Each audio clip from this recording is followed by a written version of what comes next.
My pleasure on behalf of the Caribbean Women in Leadership to welcome you to this webinar and important discussion on achieving gender pay equality. My task today is very simple, and it is to introduce you to the moderator of today's session.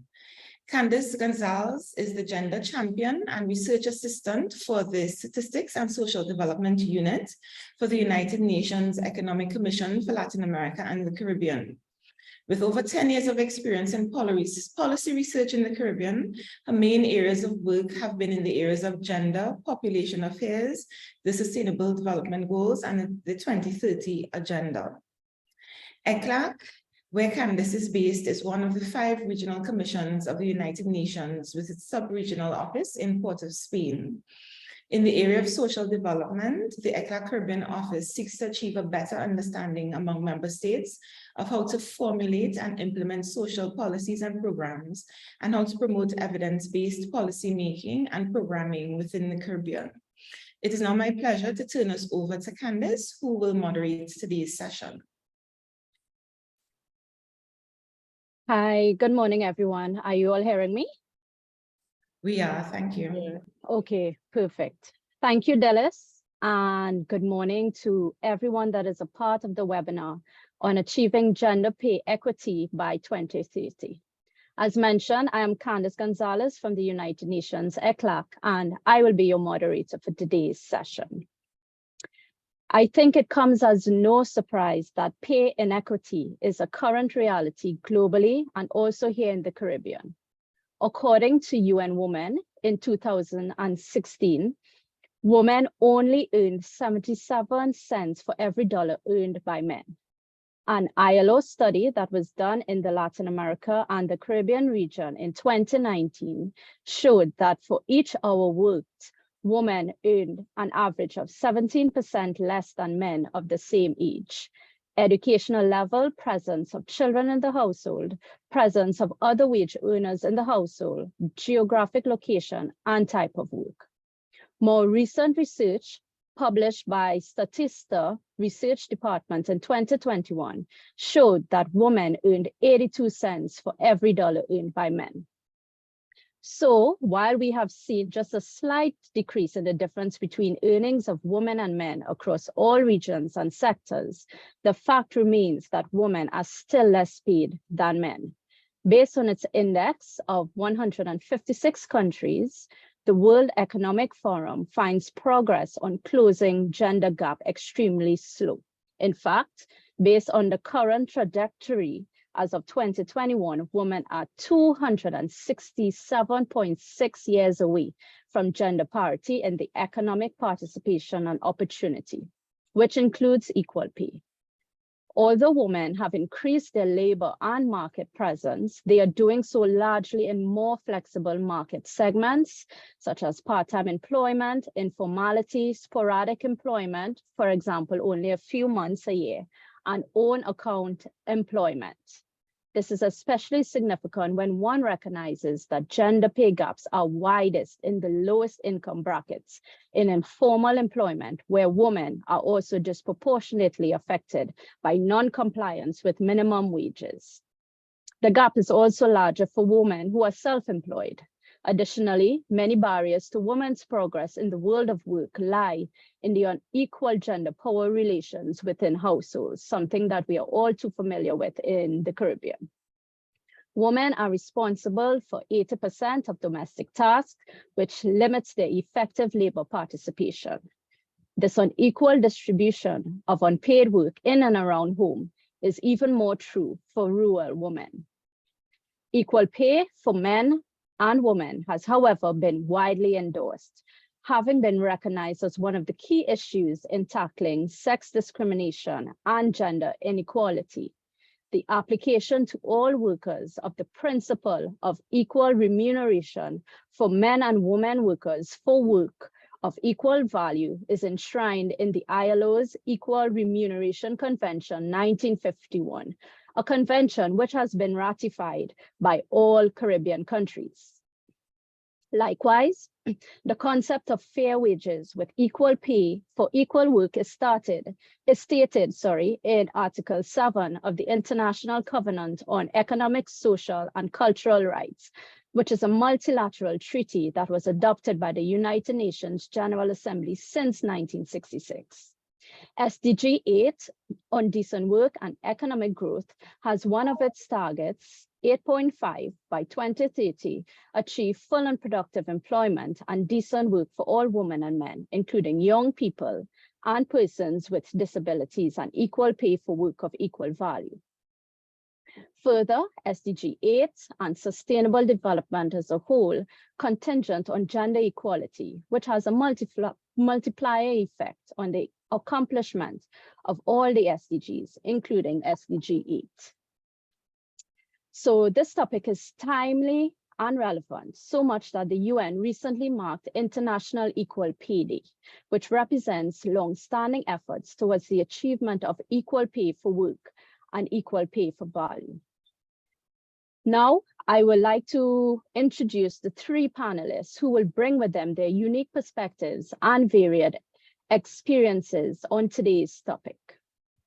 Firstly, I would like to introduce Dr. Nadine Spence, who is an advocate, activist, and scholar focused on issues related to sexual, political, and economic rights. Dr. Spence has served on Jamaica's National Partnership Council across 2 political administrations. She has served on numerous committees, including the Gender Advisory Council, the COVID-19 Economic Recovery Task Force, and the National Awards Council.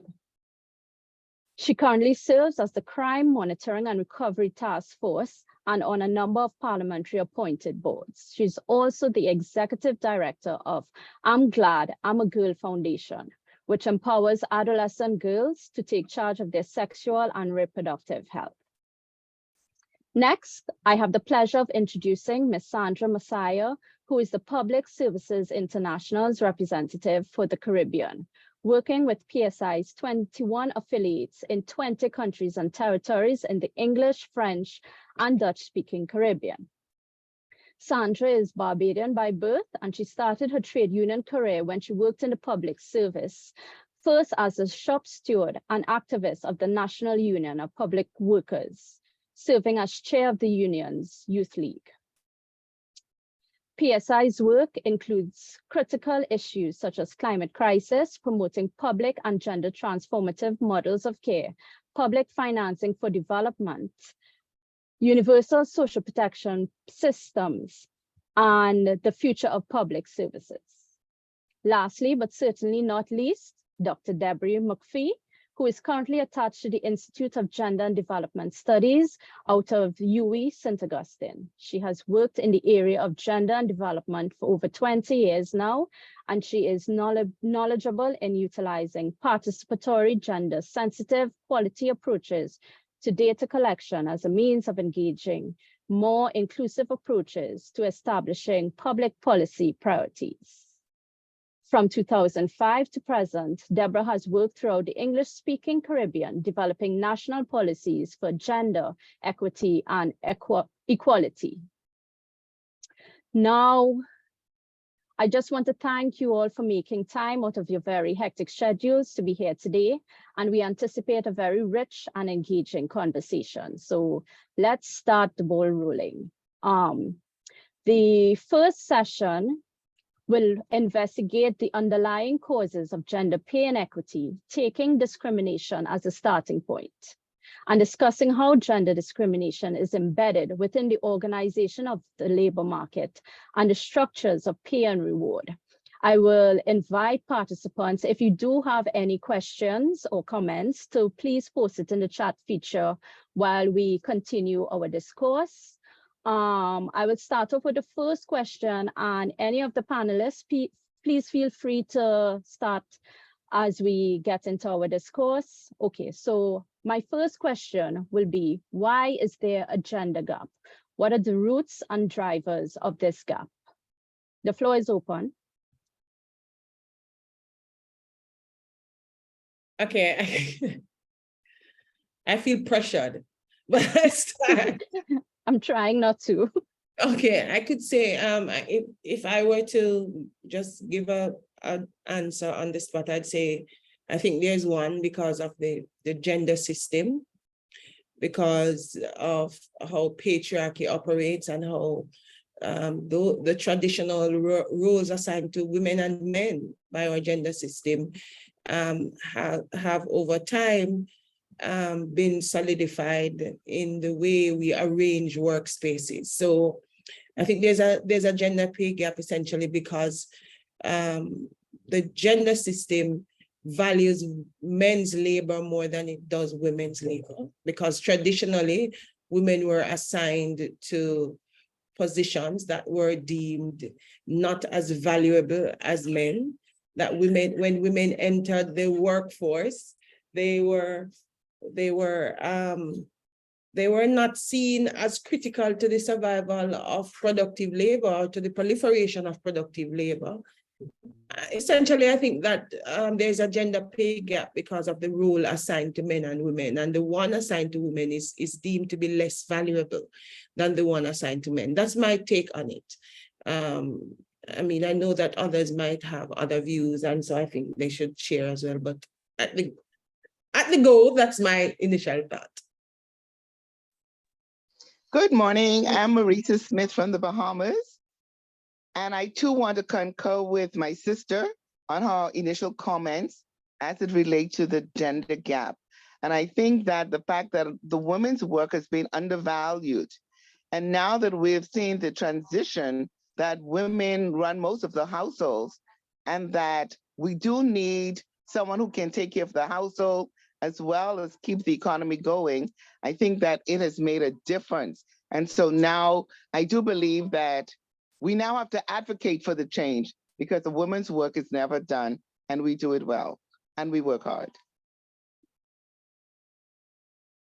Okay, can I get into the conversation here? Are you all hearing me well?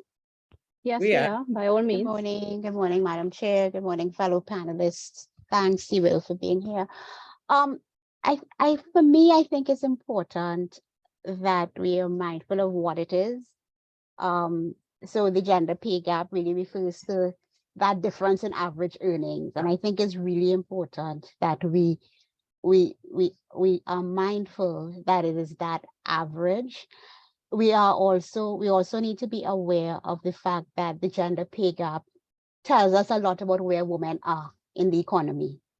It's that international measure. It tells us where women are in the economy.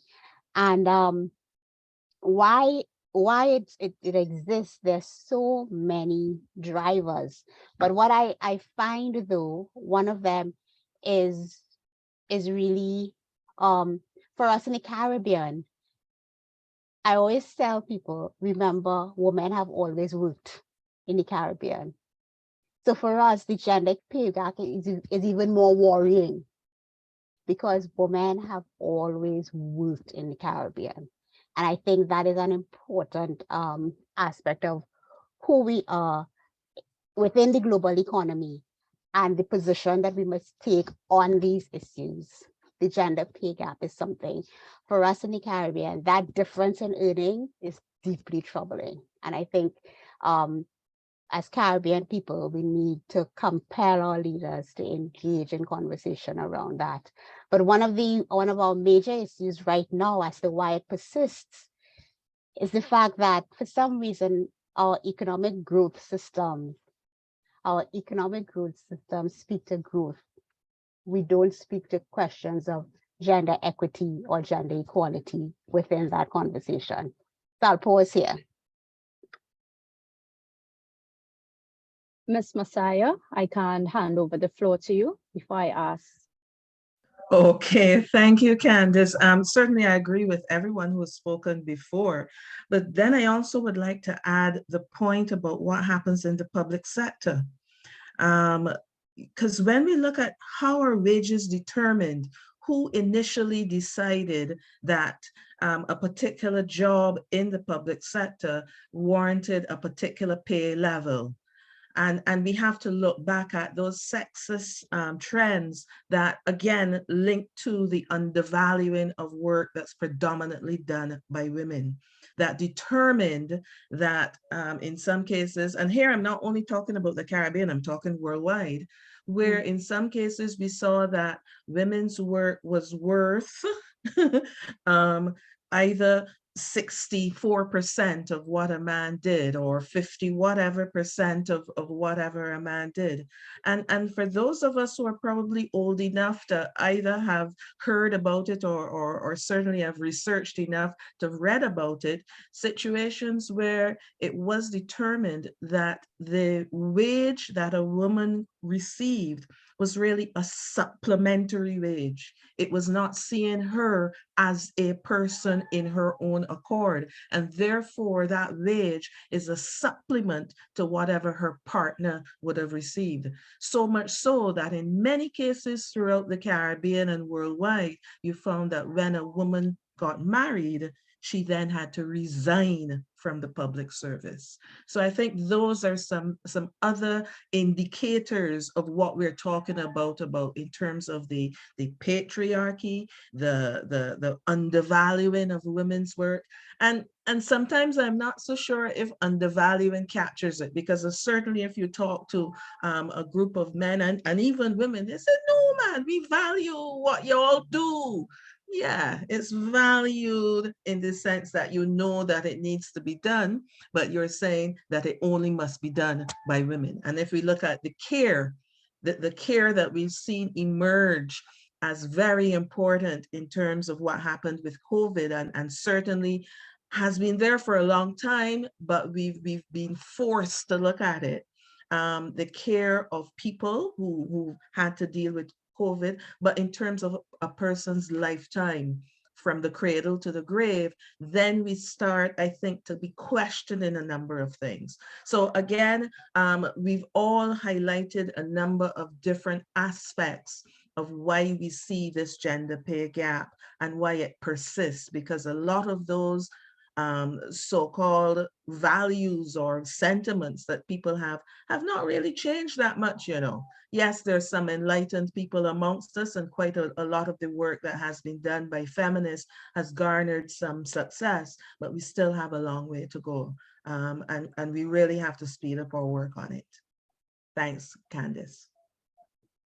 Not a problem at all. Based on what you just said, do you think that the COVID-19 pandemic, I don't think we're fully out of it as yet, but do you think that has highlighted women's work as being, I guess, important? Or do you think now that our male counterparts, they have now appreciated more of what women do, which adds to the whole roots and drivers of this equity gap?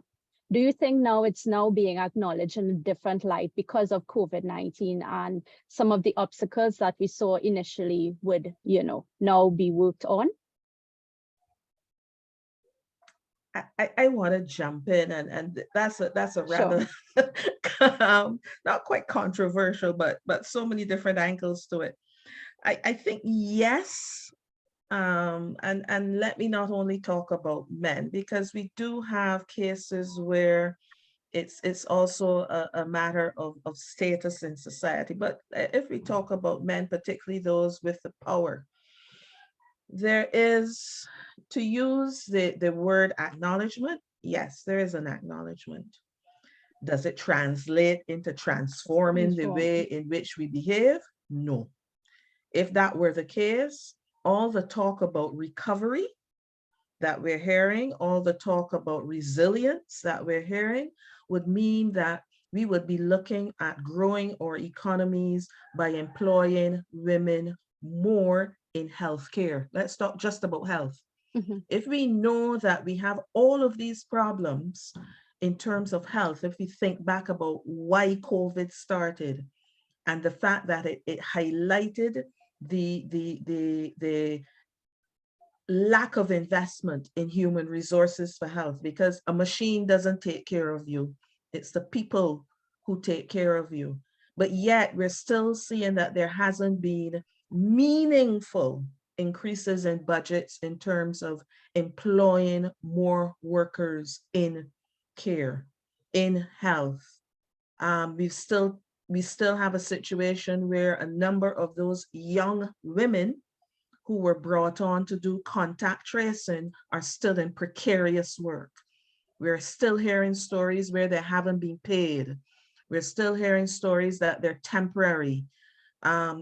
If really and truly there was a genuine acknowledgement and a recognition that, you know what, we probably haven't been tackling this economic growth thing too well before, I think a lot more things would have changed. I am not really seeing the change when we talk about a recovery. Our recovery has to be feminist. And quite frankly, the kinds of plans that we're seeing, even the people involved in making the plans, that doesn't really tell me that there's that remarkable change, that transformation that is taking place throughout the world, let me say, and certainly in the Caribbean. That's my take on it. Yeah, my take, I think COVID worsened things for women. I think it put women under a lot more pressure. I think we've had conversations about how women and children having been forced to be home if they were in situations of stress or conflict, how that might have impacted them. But I think one of the things we have to think about is what that work from home imperative meant. Women who were teachers, for example, and mothers had to do both of that, teach and take care of children because their children were home as well. I think as well, nurses were called on to care for patients in a way that put them at risk. Doctors too, but you hear nurses talk about not having, in some cases, the appropriate protective gear to work and the length of time they had to spend at the hospital. And remember, in the Caribbean, we're going through, especially in Jamaica, we're going through severe nursing shortages because nurses are leaving to go to greener pastures abroad. So that put nursing, which is primarily women, put those women at risk in different ways. And it meant as well that for those who had children, their children were sometimes left at home without appropriate supervision as they did longer hours. We have found as well that as we bounce back, as we recover from COVID-19, that the sectors that are blooming. So in Jamaica, for example, the gap between unemployment between men and women is closing. And remember, that was higher. That was double for women what it was for men coming into the pandemic, but it has closed significantly. Most of the jobs that are being provided in the economy are jobs that are in the BPO sector. The BPO sector, in some of our latest reports, is a sector where this whole matter of wage discrimination is being practiced liberally, where women are speaking about being taken advantage of in very public ways, and no one is responding to it, because this is seen as a sector that has the possibility to open up to do good for the larger economy. And then again, the other area of it is tourism. Lots of jobs are opening up in tourism, but it means that, you know, women are spending longer hours in an industry that doesn't pay them much, the service industry.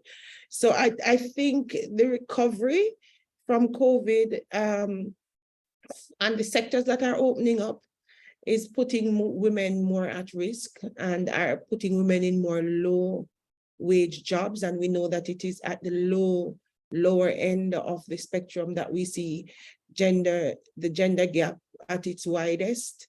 So if anything, I think COVID worsened the situation, and the recovery and the jobs that are available post the recovery are ensuring that women are at greater risk for job insecurity.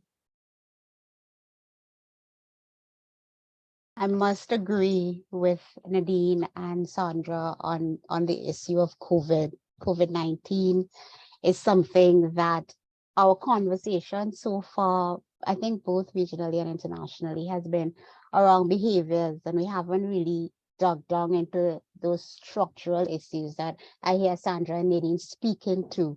And one of the things, or should I say, a major concern with regards to COVID-19 is the way in which it extended the burden of care And what also happened for us, for many women, is that not only did it extend the burden of care, but it shrunk your care network.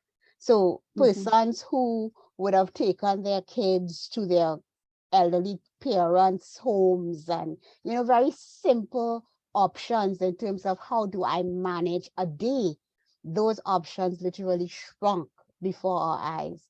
And one of another issue that I'm not hearing and I'm very concerned about is the fact that we will have a number of orphans around COVID-19, and what is our national policy response around that? But I'm putting that in a parking lot. And I know someone's going to have that conversation. But also that impact on our service industry in terms of COVID, whether we're talking about our tourism, our stores, our small and micro female entrepreneurs, our hairdressers, we know them, we see the shops that are closed. We are living with it, what we call, I don't like to say post-COVID, but this post-COVID lockdown, those small and micro producers who are largely women, that is something that is very critical in terms of our economies. They have really felt the impact of COVID. And of course, for some reason, as we seek to make sense of the impact of the war and on our systems of transport and shipping and what's it not, for some reason, we're not talking decent work, because unemployment during COVID has been so rampant. We are looking at persons employing less persons to do the same amount of work. And the decent work agenda is something that is very pivotal in our conversation about the gender pay gap. So, I mean, there's so many arms and angles through which we see why we have these drivers of inequity, that it is something that we really need to extend our conversation. One, we need to challenge, I keep saying we need to challenge what we think of as economic growth systems. And post-COVID, I'm sorry, some women may have benefited from shifting their work at home, but for far too many women, it has really resulted in severe disadvantage. Okay, if I may, this is also quite insightful for me. It's a learning experience. So I'm hearing that, the COVID-19 pandemic, it exacerbated those sectors of the economy that women were basically predominating in, whether it's the services sector, teaching, health, education, well as teaching, tourism, and so forth. So women already had to deal with less wages compared to men. And then the COVID-19 pandemic happened, which made this situation even more precarious. While some women were now not afforded decent working conditions, they also had to balance the extra workload at home now and their work, if at all they had any. In line with this, what I would like to find out exactly, or if you all can get a little into it, what really is this pay equity all about? What is the difference between pay equity and equal pay?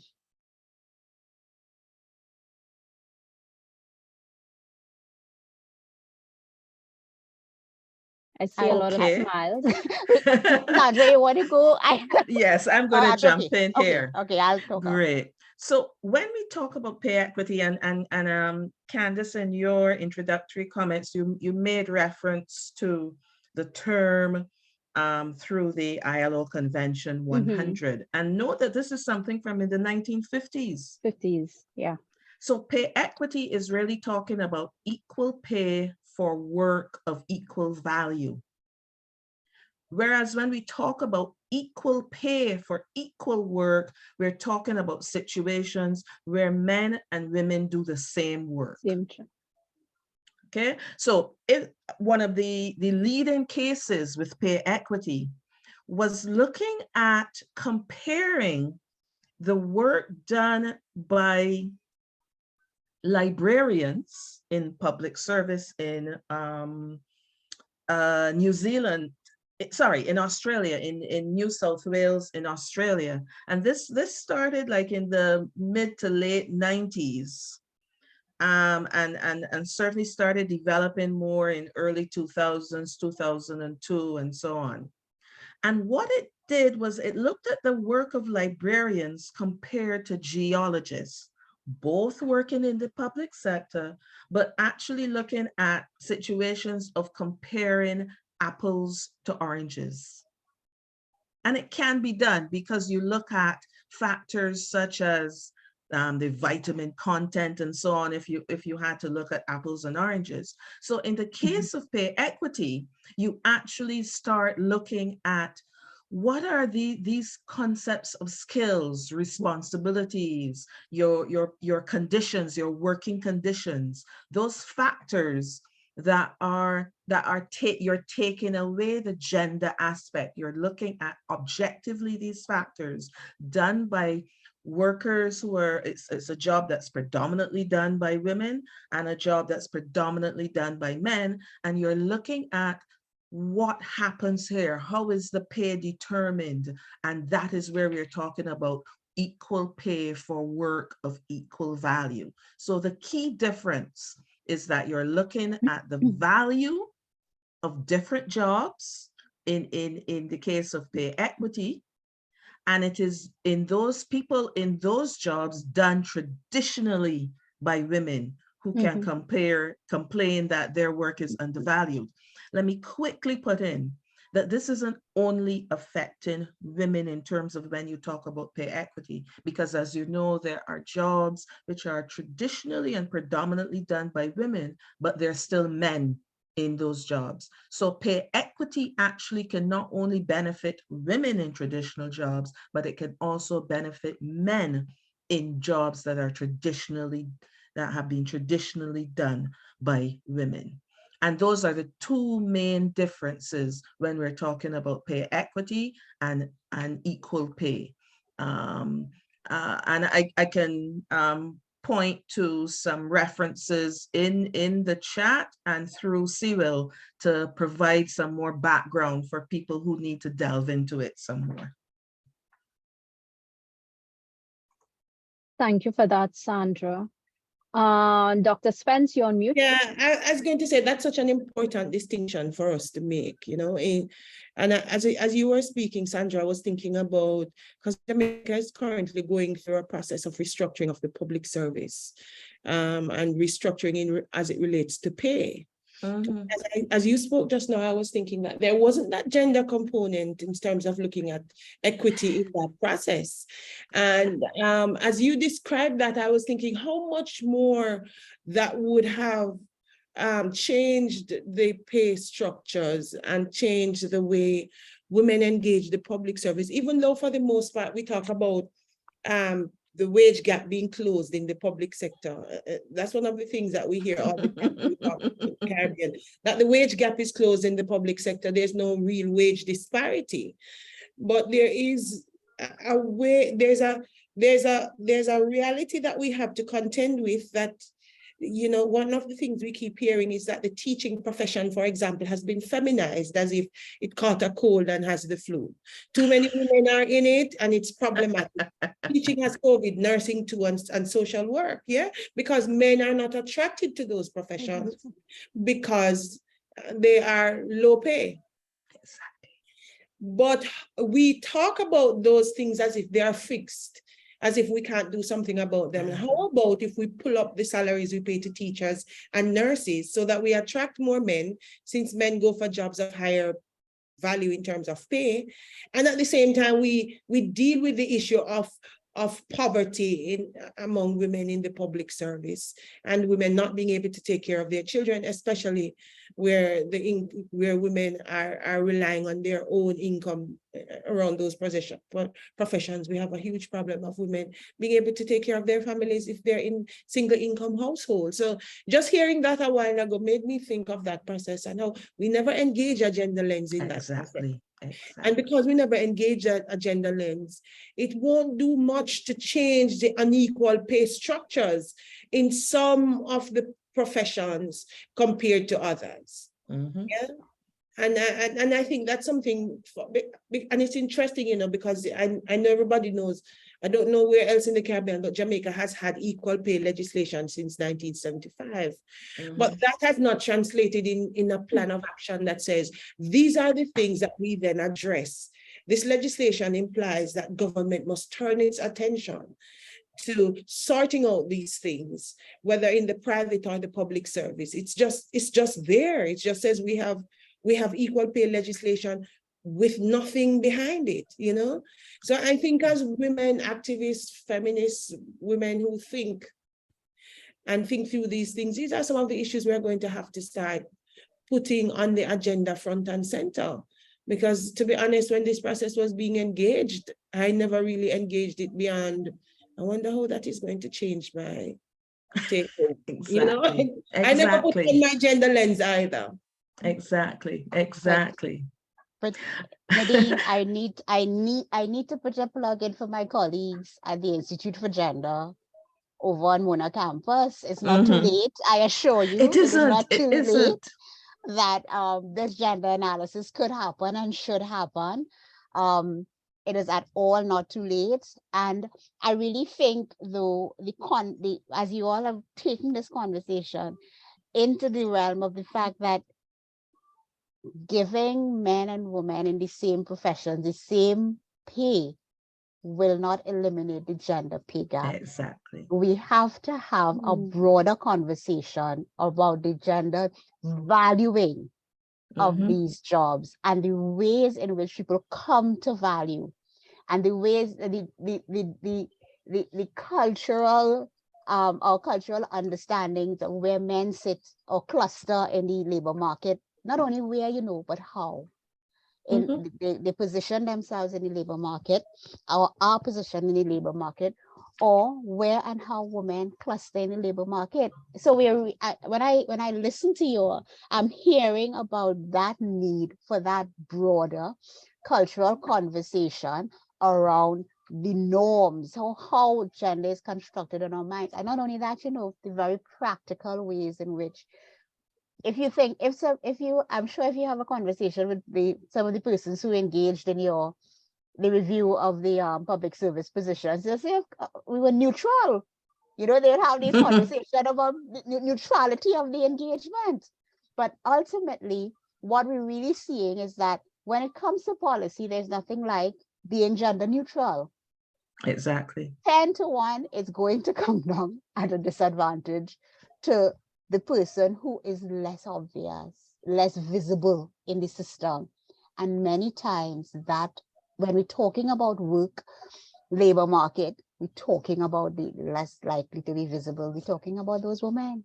Exactly. So these are conversations. These are really important, broader conversations. So I am advocating that Nadine, you advise my colleagues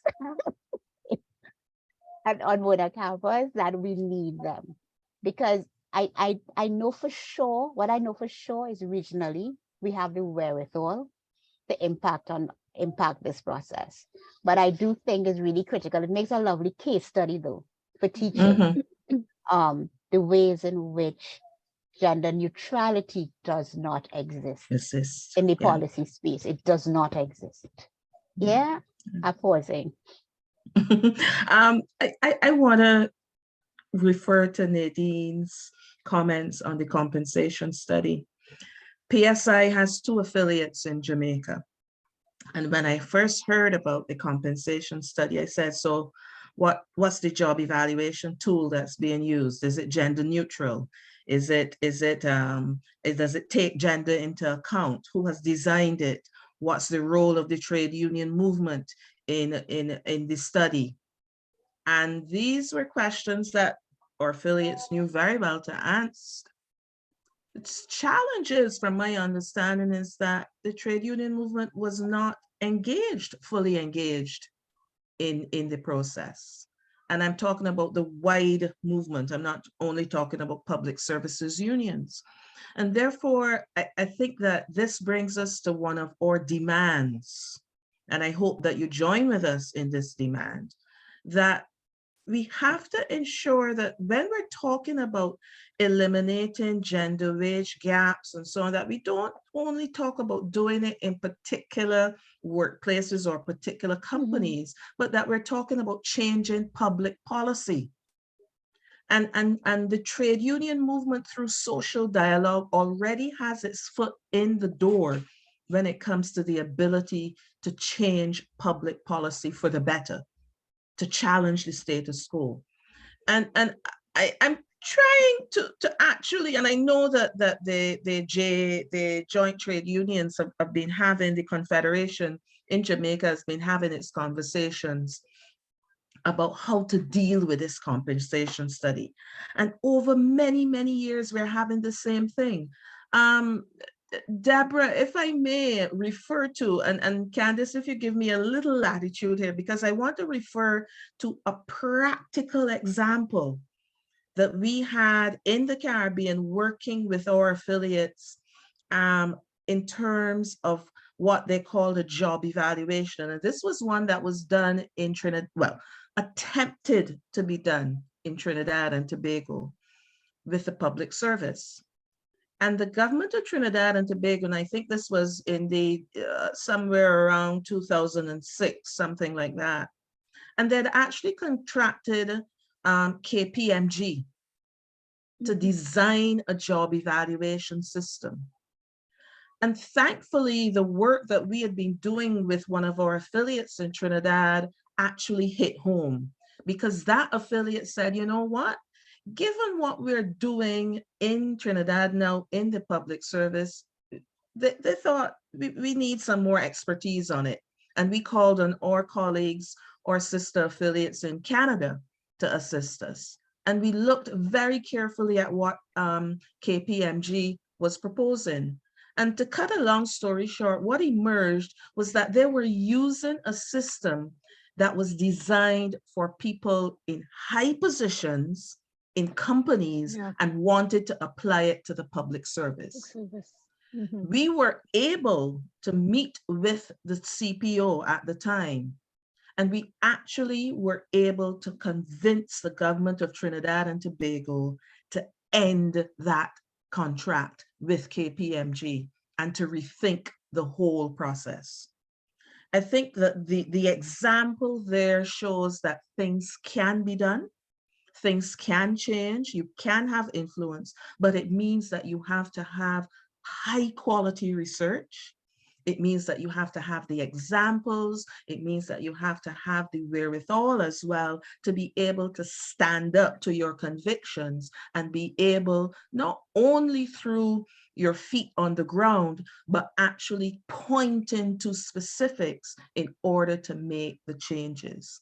I think that is an unfinished piece of work, very much unfinished, but the grounds are there for us not only to do continued work in Trinidad and Tobago, but also to have it impacting throughout the Caribbean.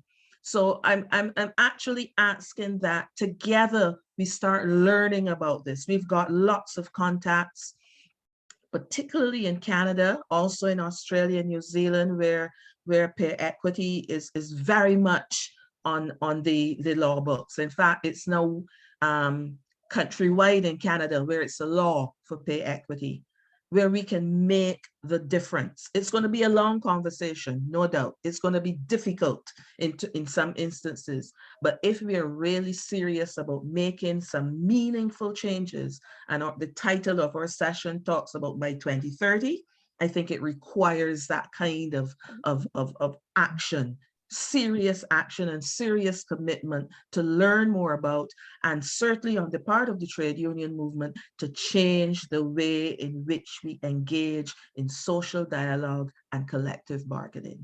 That's my plug. Sandra, Dr. Spence, before I let you have the floor again, I think what you all are going into now is very important, and we will get into it in this second session. I think you all are hitting the nail on the head. I just want to take 2 minutes to acknowledge some of the comments that we would have been getting, as well as a few questions because we are on Facebook as well. Phyllis John Primus, I hope I'm saying that correctly. She said that COVID has impacted women a lot during the pandemic, from the work from home and shift systems to the mandatory vaccine or unemployment. So it was definitely a tough time for women during the pandemic.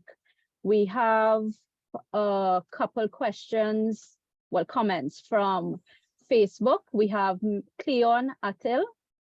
This is not about men recognizing women's work as valuable, but rather a whole culture placing value on women work, and women's role in development. So part of our discourse must of necessity include men as partners in care work. How do we bring men into these conversations and to rethink cultural and structural gaps? Men and women as partners in every domain or sphere of development. I don't know if there are any other questions or comments before we get more into what Sandra and Dr. Spence wanted to say. We have Terry Ince here saying that teaching being feminized should be explored further.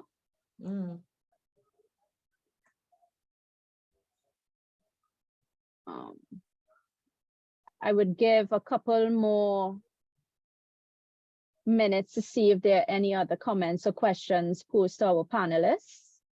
I see Terry Ince, her hand is up. You have the floor. I think you just need to unmute yourself. Good morning. Thank you and good morning. And I appreciate the opportunity to contribute and have been, excuse me, enjoying the conversation so far. And the comment I just made, I just wanted, it was in addition to, I believe it was Ms. Messiah that was speaking about the feminization of teaching.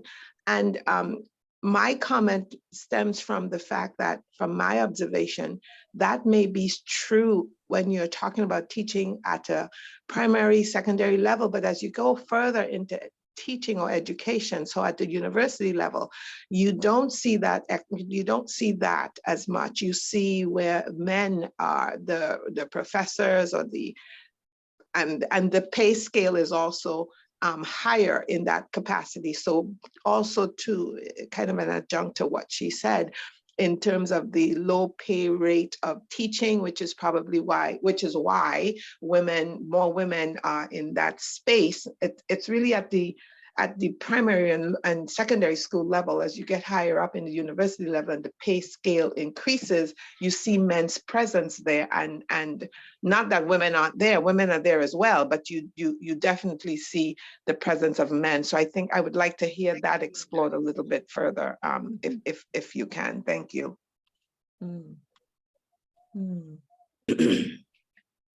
I think for Mona, I don't know for the other campuses, that is at the professorial level, you find men. I think teaching at the university level here is primarily women. It's just that men get appointed to professorships at a faster rate, I think. And so you have, and perhaps senior lecturers, women in more junior positions. I work at the UWI. I think one of the criticisms or one of the matters that the UWI still has to address is that matter of women hitting the glass ceiling at a certain level in the university. But I also want to just jump back to something related to the teachers, to the matter of the unions and the whole business of the public sector pay restructure, because I think that's important, because there's this notion that is perpetuated across the Caribbean as it relates to the public sector, that we've gotten to equity and equality in pay in the public sector. And I think as women who work with women, whether we call ourselves feminists or activists, so we've allowed that to slide for a very long time. So much of the the research now just says it, there's no problem in the public sector, and I think it requires a much more nuanced analysis of the reality of what exists in the public sector. And then as you had spoken about, Sandra, this distinction between equity and equality, that we need to call it what it is. That's certainly it. And that what Deborah had mentioned, this issue of care being a burden, and that those positions in the public sector that call on care are not valued. So teaching, social work, nursing, I'm not valued, and as such are not accorded the kinds of remuneration that would see women moving out of poverty and moving into more sustainable living situations. So I think, and you spoke about the unions, I work closely and have conversations with Jamaica's major union leaders. And this is a conversation I have with them all the time. The matter of the 1975 Equal Pay Act and what it means for them. And none of them have a plan. One union leader told me it's a lazy piece of legislation. And I said, yeah, but we haven't asked anything of it. We haven't asked anything of our political leaders. We just keep saying we have it. I was reading an article recently where the Minister of Gender Affairs was saying, we have equal pay legislation. More women are graduating from university. Yes, but women are not experiencing the outcomes of schooling that men are experiencing. So even though more women are graduating from university, when you hear women talk about their experience in the workplace, what they talk about is how they are looked over for promotion, how they're discriminated against, and how they eventually leave because they can't take the bad treatment. So I think there is a lot of work for us to do. And Deborah, you spoke about our colleagues at IGDS. I don't have much hope there, to be honest. And perhaps you can tell them that you heard this. I don't think they would be surprised to hear that I've said it. As a graduate of the Institute myself, I don't have much faith in the IGDS in respect of its ability to significantly critique the realities of the public service and the public sector. It doesn't present itself as that place that has the capacity to challenge what is happening, or to even produce the kind of research that says, hey, here's another way that we can think, or to give activists and advocates the information to do the work. Because in a sense, that's what we want our academics to do the research, to provide the information so that those of us who are engaging on the front line have the information to do so. And we are not just working off our feet, of what we think or what we see or anecdotal evidence. But I don't see that. So I see where, as activists, we can engage the union, we can engage the government, but we don't have the data, we don't have the information. We need to see a closing up of what is done in the academic space and what is done on the activist front, so that we can see. I don't find our politicians hard to reach on either side of the political divide. They're not hard to reach. I think what we have though is that there's a lack of there's an unwillingness to challenge inequity and inequality, because I think perhaps people have other things going on that is not focused so much on saying, we see a gender. We see a public service, a job evaluation happening in the public service, and it's been happening for 2 years now, and we've heard the announcements. But as women, we haven't asked, what does it mean for us? Exactly. As women activists, no one has said that in Jamaica. No one has said that publicly. The academics haven't asked either. So what does that mean for us if we can't ask the critical questions? It's an example. Sorry, Deborah. I just want to quickly say, I think one of the reasons is because it's an example of the pushback that is being seen in a number of spaces. Because as soon as you say gender, as soon as you say women, you get that pushback, and quite a few of us, and let's say us, are saying, you know what, I get in that argument again. Let me deal with it another space and that kind of thing. And even within the trade union, well, I shouldn't say even, within the trade union movement, which has traditionally been a place where it has been dominated by men. who then will quickly point, but look at all the women who's permanent Exactly. secretaries, and look at all the women who's directors, and in Jamaica got this accolade for having the most senior women people who are managers. women. And all. Or So I want to it's jump in, that ladies. I want to kind of jump in. thing, Ladies, you I know? want to jump right in here. And I'm not even going to, Ladies, Candace, let me talk now. I'm giving you 1 minute and then I will jump to some of the comments because the comments are blowing up and I see Nana's hand and then we will Yeah, I continue see for the Nana second too. one. Nana, where you? Okay, Deborah, go ahead.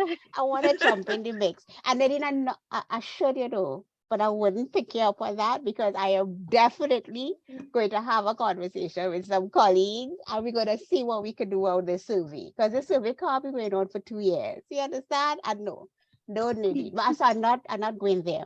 But I have some things I have some notes here that I need to refer to very carefully as we have this conversation. I'm going back to this issue of the teaching. I'm going back to the teaching and the fact that Terry is right. The issue around as you go higher up in the teaching profession, you see less women. And the fact that at the end of the day, the universities are run on instructors' backs and lecturers' backs, who are many times generally women. And these are important aspects of the work that we do. But I also want to peg something that we fundamentally, when we think about women in the teaching professions, many times women end up making choices around professions, weighing home and work. We don't live, and this is something that I'm always thinking about. We don't live in the broad spaces of our lives. It's the intersections that cause us trouble.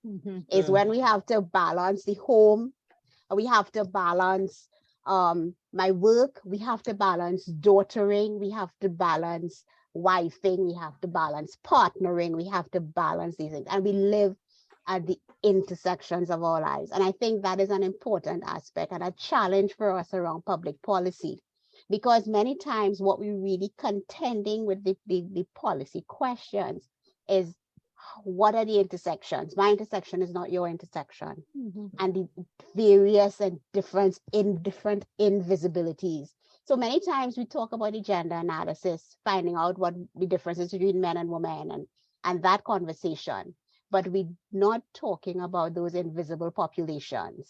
So the differences among men and among women. And I'm really glad you all brought up that KPMG study, because at the end of the day, you're picking up a certain group of women and a certain group of men. We talk about not having the data, and I really want to challenge us as regional people. We talk about not having the data, but I want us to speak to the issue of the data that we collect all the time. How disaggregated is our census data? Are our data sets as disaggregated as they should be? Where does the disaggregation stop? Within the sector, what do we see around different groups of men within the construction sector, for example?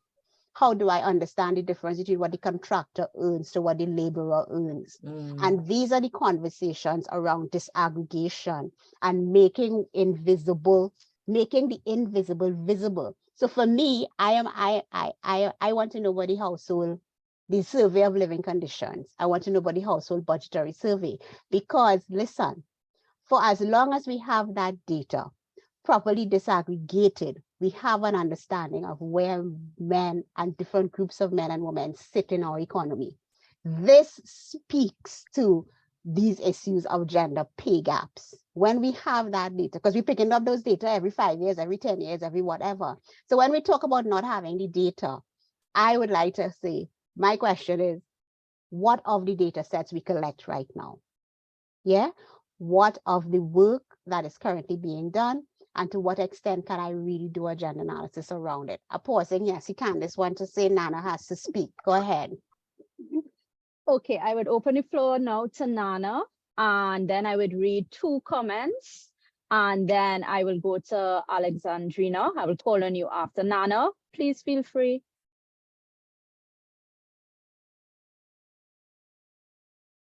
Nana? Thank you so much, Candace, and thank you to the panelists for this lively discussion. You know, I must agree with the comments previous to Deborah, you know, where Nadine was saying that it seems we cannot find our voice. And for me, the issue is we need to decide what we are and who we are. We need to make a decision. Are we here to make change? Are we here to agitate, bearing in mind that change does not come with some blows or with some, what do you call it? With somebody not liking you, somebody putting you in a position where you would not like. And I think that is sometimes what holds us back. I'm not sure if you can hear me. It feels like everybody's frozen. You're hearing me? Yes, we're hearing you. Okay, so that is one. So I believe around this issue, women's leadership is greatly needed on the ground in your countries. As Nadine was saying, things are going on and you're hearing nothing. And we accept it. Can you hear me? Yes. And we accept it. Now, this thing with the value of women's work in the teaching profession, I had one, actually, this was research that was done. And actually, a country thought it would be best to get men into the teaching profession at the lower level by increasing the pay. So why can't you increase the pay when women are there and you have to increase the pay just to get men in? This is a problem. This is something we need to tackle. But one thing which I believe needs to, what we saw with COVID, is that we really need to enhance our social protection system because our social protection systems are weak. And what happened is that when COVID happened, a lot of women without any social protection fell into poverty. So those are two things that I want to put on the table going forward. One, we need women's leadership on these issues, and we need strong social protection systems. Thank you. Thank you so much, Nana, for that. Yeah, this is very, very riveting, if I do say so myself. The conversations in the chat as well is quite active. I'm just going to read two and then get into Alexandrina. Kasha Vincent, she was talking about in Grenada, you hardly see male teachers at the primary level, starting from preschool, which is the foundation. Phyllis as well, she concurred that in the public sector, quote unquote, influence sector trends on setting wages, she thinks that there is definitely a need for job evaluations and wages review. Marcus Kissoon, he said that we question feminization of anything only when masculinity and men are perceived as being challenged or threatened. People are being exploited in workplaces as well.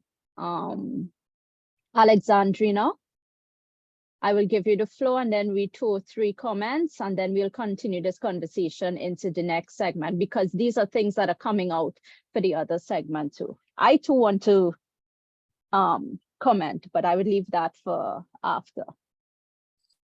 Good morning, everyone, and thank you for giving me the space to share my views. I just want to make a few comments on the whole area of research. A number of times research is being done on various areas, and of course, looking at the impact on women's lives. They are documented, put into nice folders and presented to our permanent secretaries and our ministers. What happens to it after that? Recommendations are made. There are some senior persons, and I've had quite a bit of run-in with female permanent secretaries when you approach them about certain issues. For example, my organization deals primarily with providing services to women and families affected by gender-based violence in Antigua and Barbuda. Various writings and research and the practical experience have indicated and supported that the emotional and mental impact of gender-based violence is excruciating on women. We approached and asked to have some discussion around mental health and well-being. And I was asked, so what is the problem with you and your ladies? That is what my PS asked me. What is the problem with you and your ladies? We have a mental health service. I'm saying that also to piggyback a little on what Nana said previously about pushback and the options of going forward. And so I want to say in this space that there is information.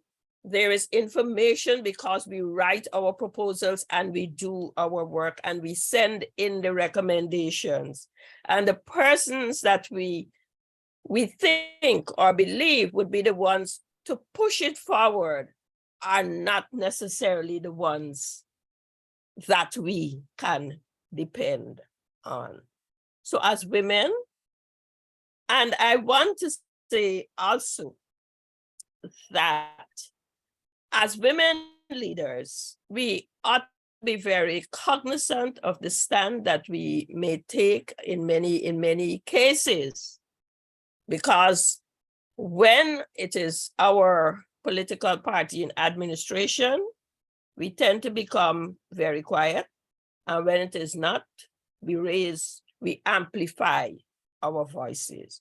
So first we need to start looking within and looking at our women leaders, seeing how we can support them to push these matters forward and how they too in turn can help us as women at different levels. Thank you. Thank you, Alexandrina, for that. We talk a lot about, giving Caribbean, or let's just say women leaders in general, a space to, do their work and advocate for these type of issues. I just wondered if it is that we are actually advocating in the correct spaces or the forums, and like, this is excellent. How do we get a webinar like this out to those people who are doing the policy making and those things like that? Or is it a fact that we need to be there at the table with the people, not just on a pretty flyer, but actually on the table, doing or effecting this policy for there to be change? Just another piece of food for thought. I'm just going back now to some more comments about, let me see. We have Phyllis again saying that another concern for me is the hidden gender discrimination agenda. It is subtle and dangerous. A number of women are being pressured to accept the wages offered because they are in need, basically survival. Do you think the voice of women are evident or vibrant enough to effect the desired change? So Phyllis is saying something, similar to where my thoughts were going. Hadasha, I hope I pronounced that correctly. She said that she does agree. It is evident and has been becoming a source of mental stress for women, which finds its way affecting so many other areas of their lives.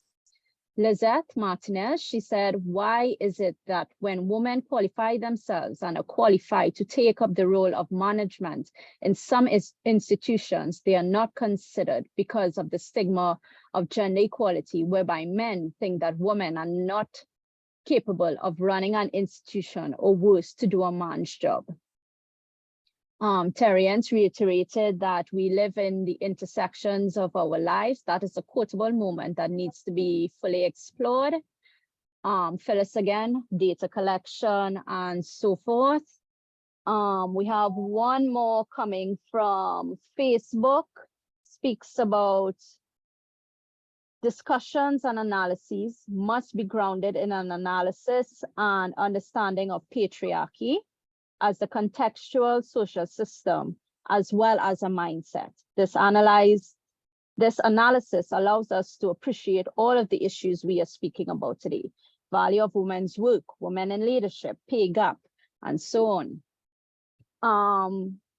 Ladies and participants, thank you so much for that discussion. And we will go into just the second part now, which I know some of you all have touched on already. In this segment, we want to explore what forms of labor market organization are compatible with the promotion of non-discrimination and decent work, and consider how we can play a part. I mean, we've started to talk about it already. As policymakers, women in leadership, trade unions, and so forth. So let us continue now sharing measures and proposals in the Caribbean to address this gender pay gap. I know, Sandra, you started to speak on trade unions, and I want you to go a little more into why are trade unions pushing pay equity and how are they doing that?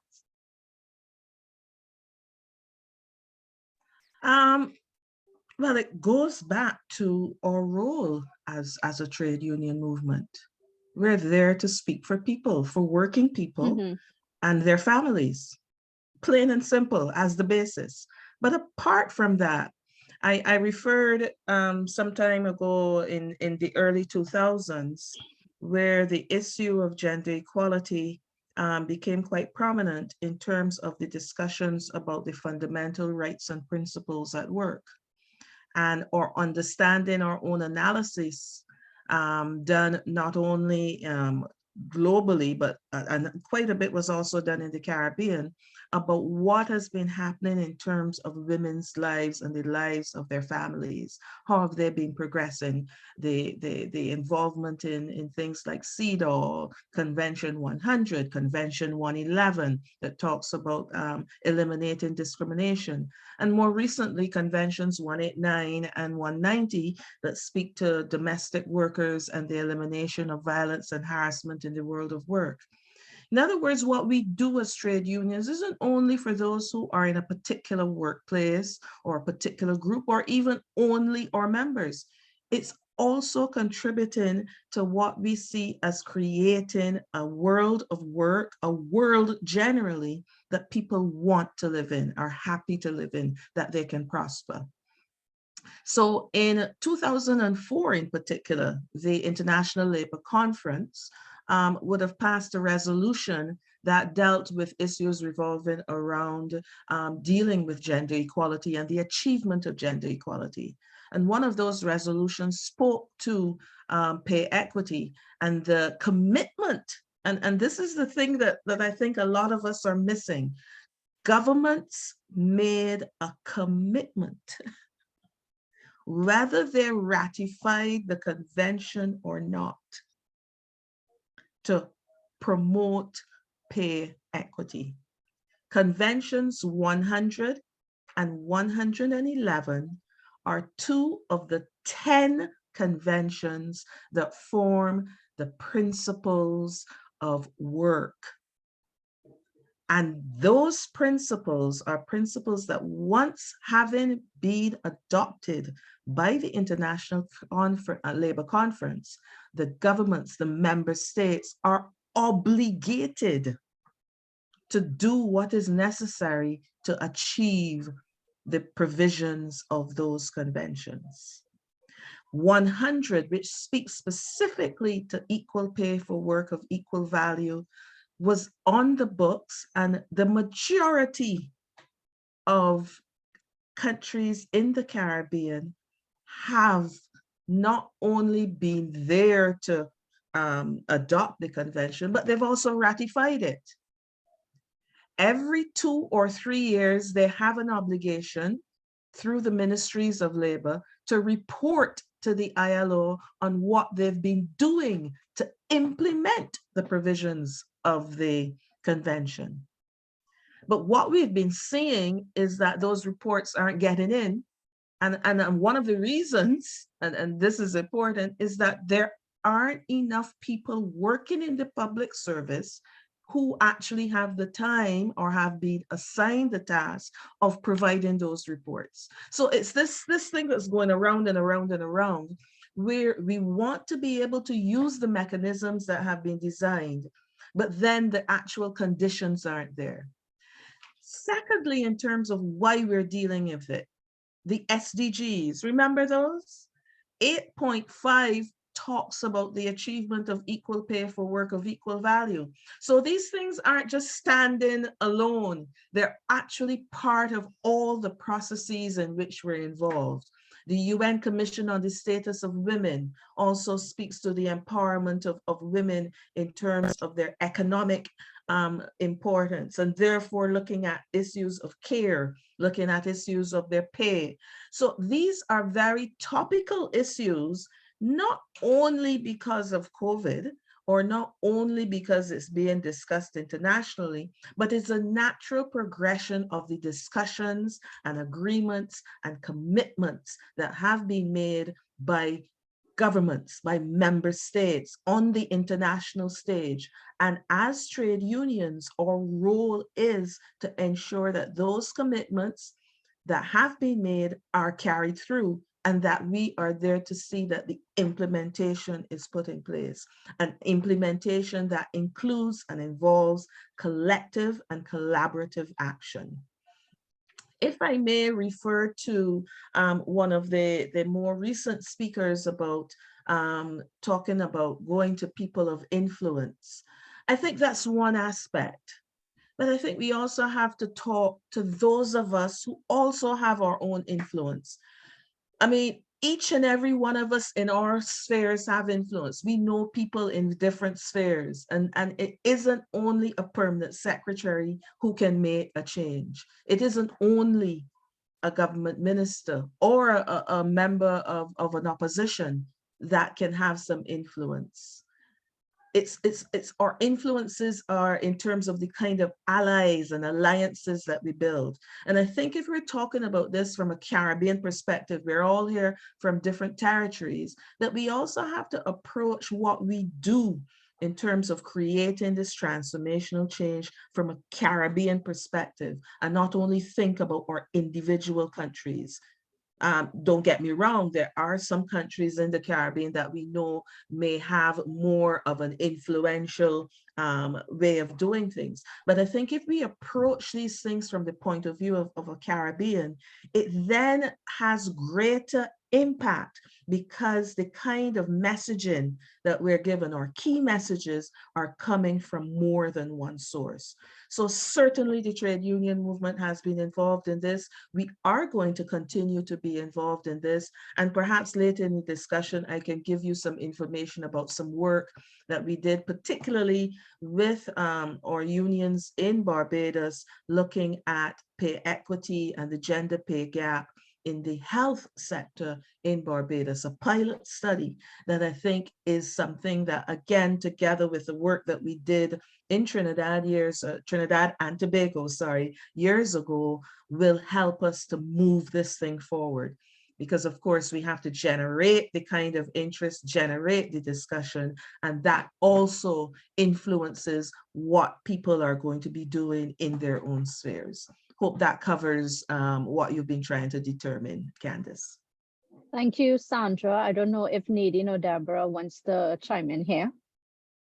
I think one of the, let me see if am I here? Yeah, one of the, I want to pick up on something that Sandra said about, you know, how we make change, how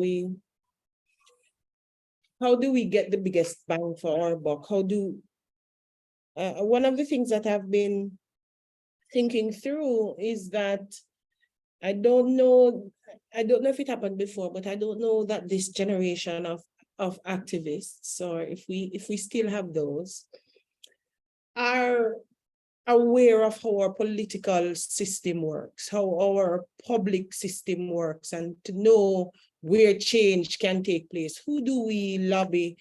Who do we target? Who do we ask meeting? So there's a lot of conversations in the public space. In Jamaica, we have a whole heap of radio talk shows. And on the radio talk shows, people call, you know, you're invited, you call, you cuss, and then we're done. And we figure that that's the advocacy. We figure that that's how you become an activist, right? but people are not taking time to understand, you know, how is our politics arranged, how are our systems arranged, and who is responsible for the legislative piece, who is responsible for the policy piece, who is responsible for the implementation piece. And so if it is that we already have legislation, and I keep talking about the 1975 legislation, what goes with it? What happens after that? Legislation is there, part of the work is done. Let's move to the next piece. Do we need policy next, or do we need a plan of action? And which agencies have responsibility for what? What do we want them to do? What is our 5-year plan of action towards getting where we want to go? So I find that among those people who are asking for change, there's this kind of vagueness in our call. Yeah, we want equal pay, but what does that translate to? How do we break that down and get it to the point where the rubber really hits the road? You know, what does that mean for teachers and nurses when we say equal pay? What does that mean for the domestic worker when we talk about pay equity? And how do we go about developing a plan of action and targeting the appropriate spaces and the appropriate people to bring about the kinds of responses that we want? So I find that our activism is very loose. It's very much focused on conversations and discussions, and not so much on strategies and implementation. And here is what we want to get done. We have a lot of talk shop, but not much in terms of collaborating, not much in terms of co-creating. So I find a lot that in the Caribbean, we demonize our politicians, we demonize our politics, and we don't necessarily understand the necessary partnership building that we need to bring about the change that we want. So we know that we want to achieve this thing, but rather than talk about how we partner with the people who can bring about the change we want, we identify the thing and then we cut off the general system, so we alienate more people. I think as activists, we are going to have to think through our strategies some more. We need to have a school for feminist strategizing. How are we doing it not working? It's not just talk. Feminist thinking is also about action. It's also about the doing. And, you know, feminist scholars were not people who sat in the academy and just thought. They were also on the streets. They were also doing the work, right? So I think the Caribbean has to reimagine as well how it is talking about this thing called creating change for women.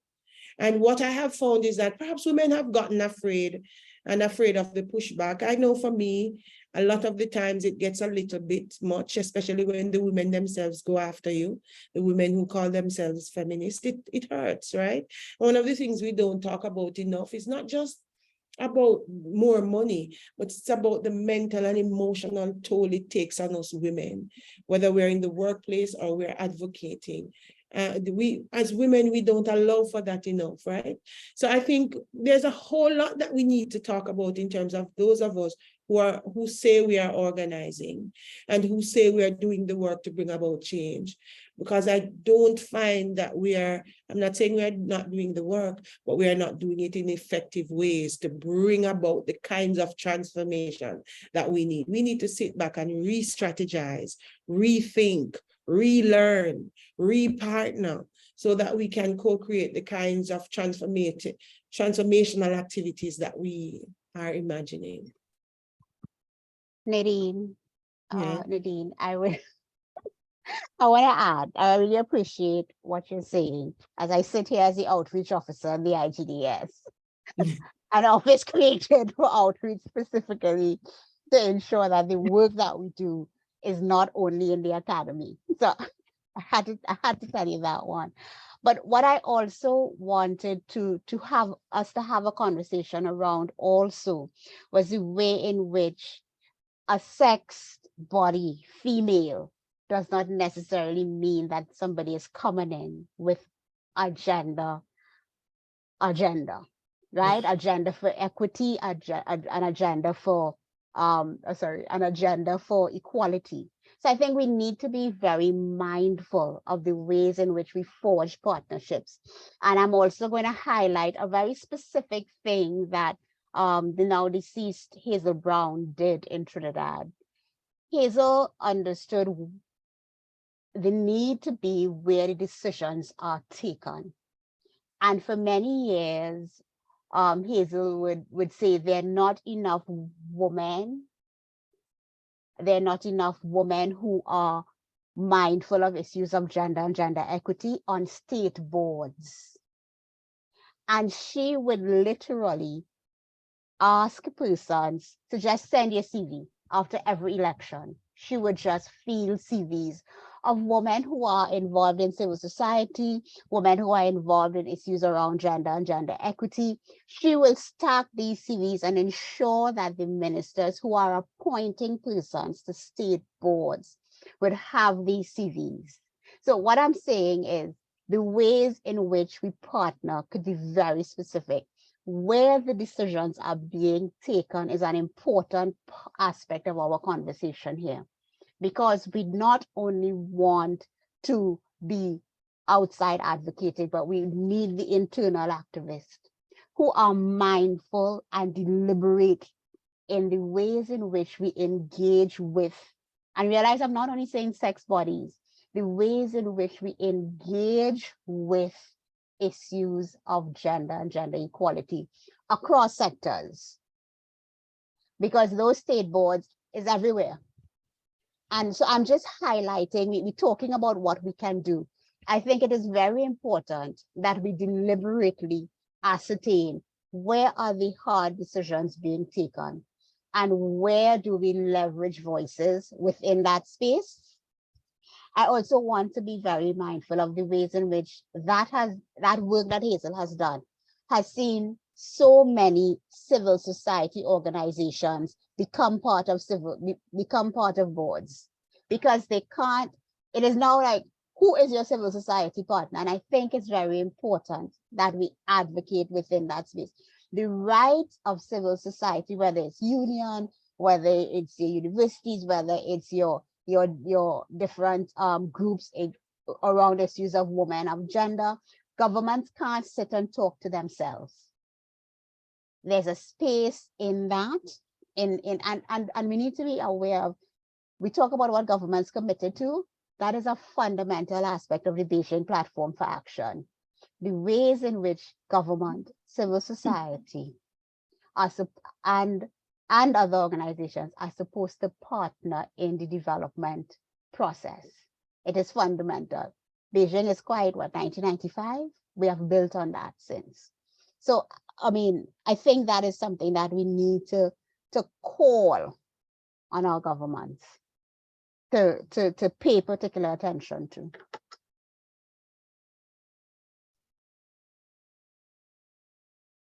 Thank you so much for that, both Nadine and Deborah. You all have been basically answering some of the questions that I wanted to field.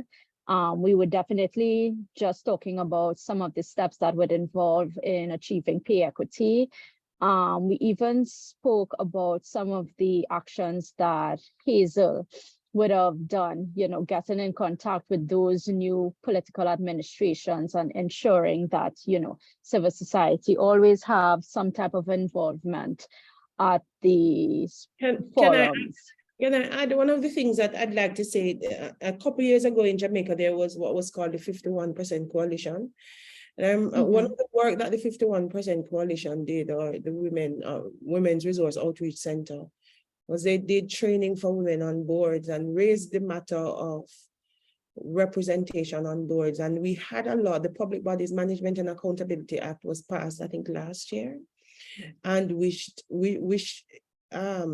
specified that boards, there must be gender no less than, I think 30 or 40%, I don't remember the exact percentage, of men or women on any board. So that is now enshrined in law. And one of the things that we do, well, I'm not sure we still do, but we check boards to see which boards are appointed, have women appointed as chairpersons, and just making that comparison. So I think that advocacy had worked in terms of making sure that the law was changed to ensure that boards were not dominated by men. That's what would happen before, but the law really said should not be populated by, there should be at least 30% or 40% of the other gender on the boards. And so you had, for example, the adoption board that would have been only women, the childcare board, that none of that can't happen anymore, right? In the same way, some of the boards that are considered to be more powerful, A boards, now have to have a certain percentage of women on them. So I think where that is concerned in terms of representation on boards, there is good movement, but I still think our activists need to know how to then use those boards, because boards are important decision-making spaces. And not just sex bodies, because I keep that is one of, and I see somebody saying not just academics, researchers, and lawyers to be on the board. And I think that is also a critical conversation in terms of the class. Socioeconomics is a serious thing in this Caribbean, and we can't say that we're trading representation, but we only have a particular class of women in the space, influence in the space. And so I think that is a very important aspect. It is not only that there are women in this space, but we are advocating with a particular position, and we are advocating for not just middle class and upper middle class women to be chatting. Yeah. So I think that is also a very important aspect in terms of how we fashion change and how we make room.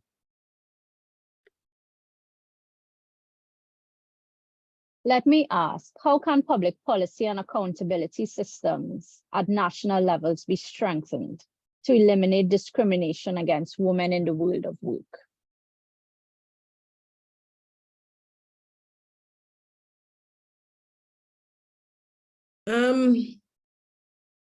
I think one of the good things that happened for us in Jamaica over the last year is the sexual harassment legislation, which was passed in both houses.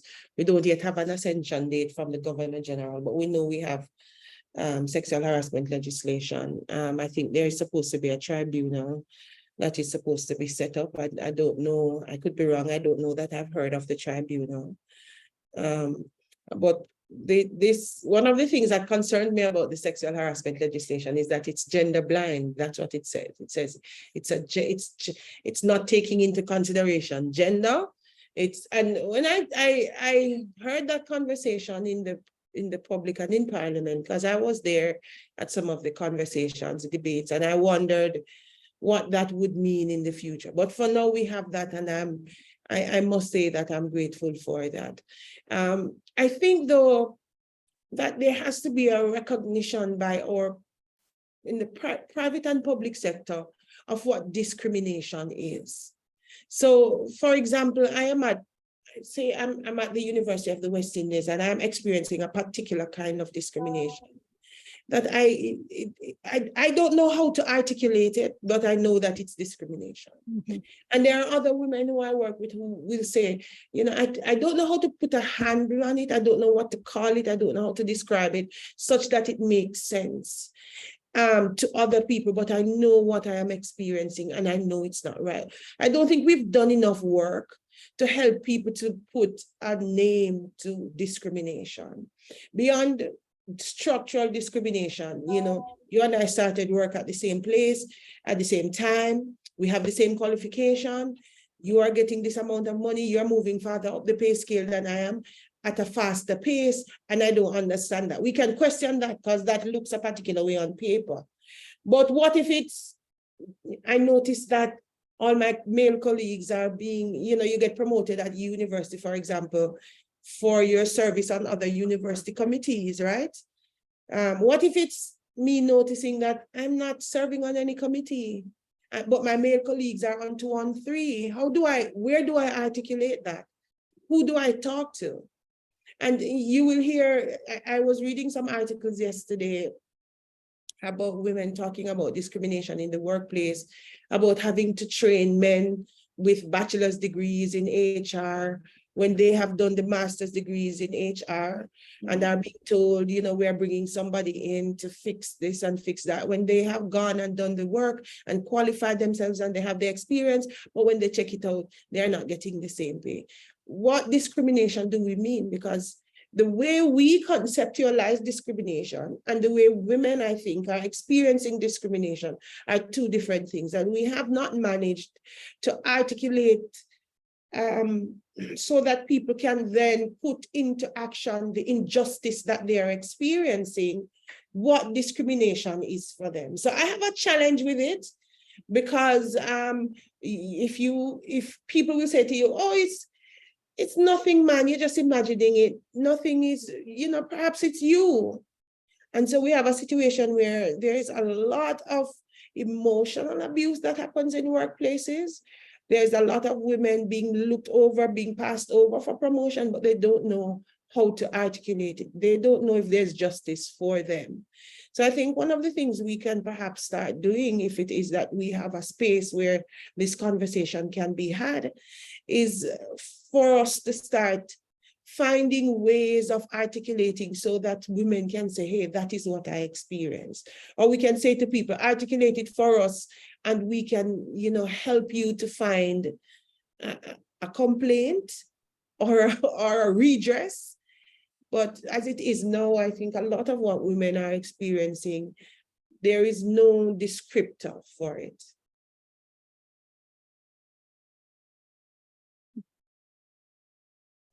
I'd like to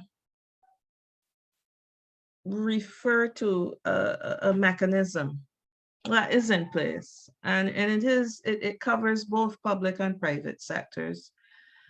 And that is through the supervisory mechanism of the International Labour Office, which governments are obligated, I mean, by the Constitution of the ILO, to supply reports to the ILO about the implementation, the actual what's happening on the basis of the various conventions and recommendations, whether the country in question has ratified the convention or not. What is hindering the optimal operation here is the investment that is needed. And I'm not only talking about investment in terms of money, but in terms of time, in terms of people. There is a lack of investment, sufficient investment to police, if you want to use that word, the implementation of what is already in place. So we applaud, we feel really good that, yeah, we've got a piece of legislation. But then what's the point in having it if no one is checking to see how it's being implemented? How are we finding out the lived experiences of people? And this is where I think a number of our unions also have to step up their game, because there is the facility for the trade unions to actually send in reports directly to the ILO on these things. And we've been stepping up our work on this, because we've noticed that in a number of instances, we have where the governments themselves are not sending in the reports. And again, that's because there's not enough staff in the labor departments. And secondly, we've seen that the unions themselves, again, too, because they are dealing with grievances and putting out fires, are not investing enough time and effort in terms of submitting these reports. The only people who have all of this information are the unions, because they get the information from their members and even from generally from workers about what they've been going through, the actual cases, and therefore that information is valuable in terms of strengthening these accountability systems. So I think that a very important part of strengthening the accountability systems to which you've been referring, Candice, is the increased role of the unions of being that watchdog, of training its members, of building the capacity within its women's or gender equality committees or whatever term they may be, of seeing the intersectionalities and reporting on them through the various mechanisms that have been established and actually calling people to account. So I think not only in terms of public policy and through governments, but certainly the unions themselves, as well as their interaction with civil society in terms of bringing these things to the fore. All the unions are members of an international and global movement, and therefore the information in terms of the experiences, what's happening, what's the state of play, doesn't only remain within the particular country or only reference to the particular country, but it has regional and global perspectives, which when all pulled together, add to that collective action and collaboration that we've been talking about. Thank you And so I much. would, sorry, thank you so much, Sandra and Nadine. But I also want to throw in the mix. Is there a way we can reimagine what is human resource management? Why am I asking that? Why am I throwing that in the mix and not dating myself? I see Nadine sit back like, you know, but I just teasing. But what?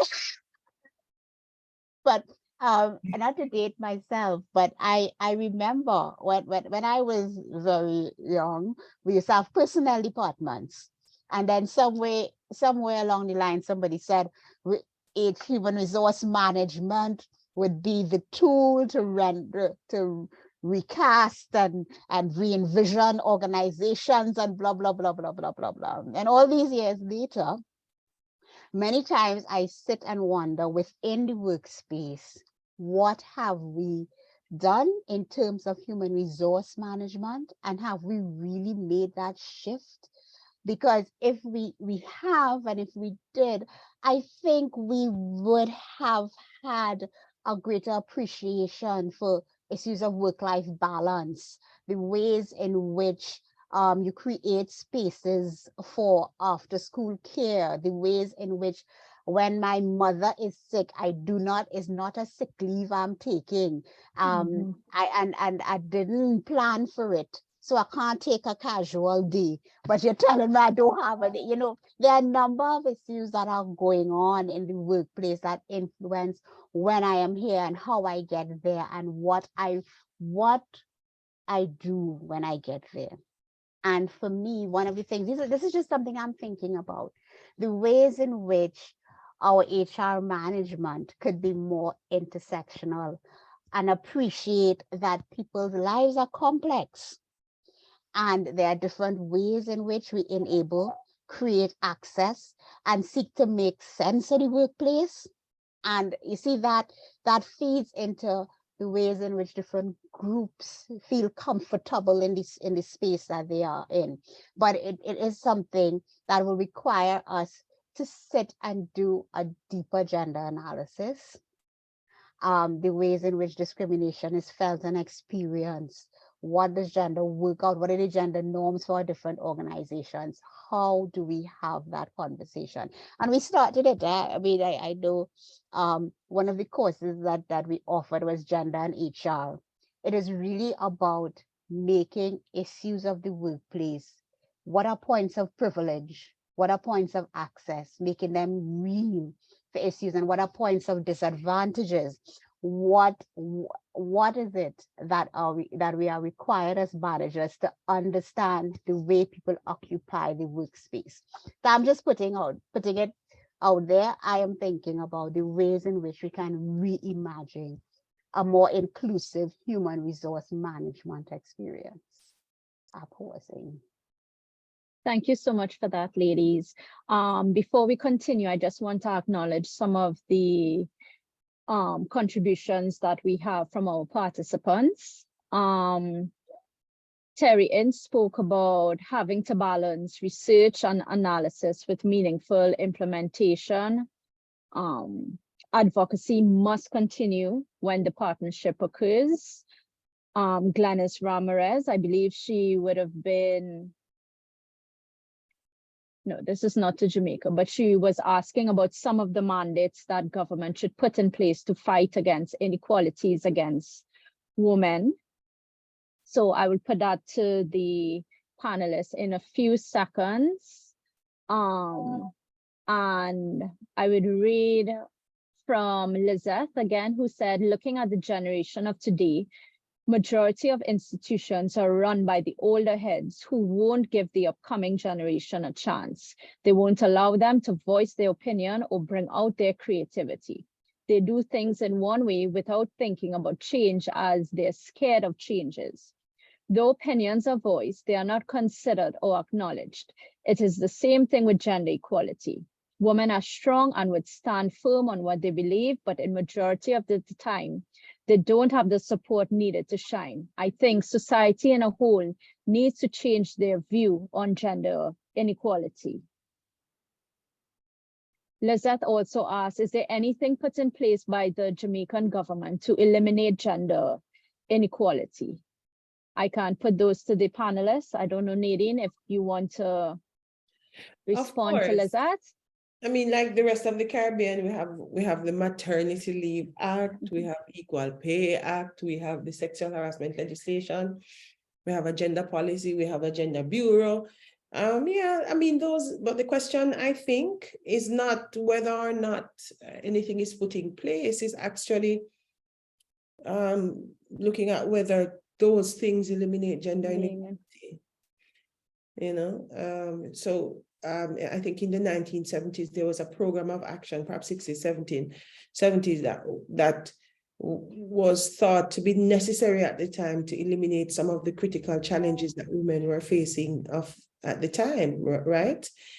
But we are now at a different point in human society. What is it that we need now? We can't rely on those legislative changes of the 70s and 60s and think that they are a response to the challenges of today. What is the agenda that feminists and women activists of this age need to now articulate and put forward to bring about greater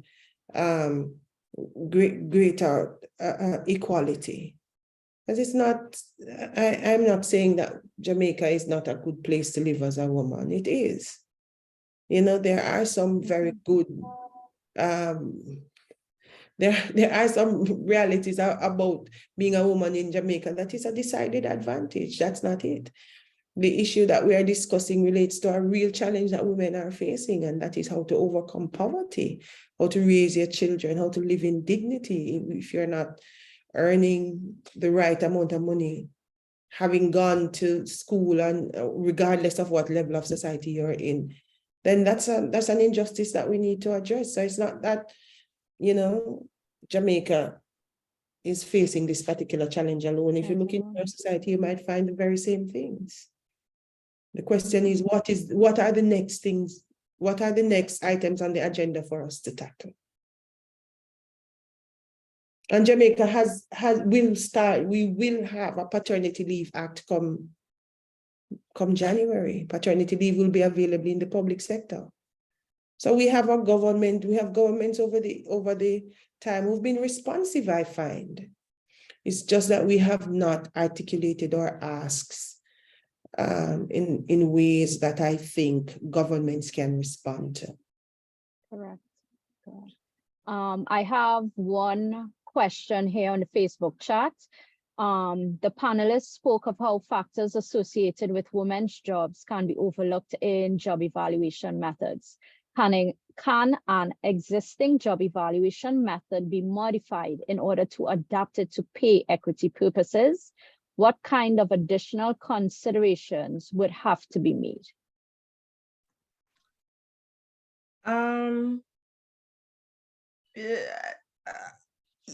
Generally, yes. Modified, funny word.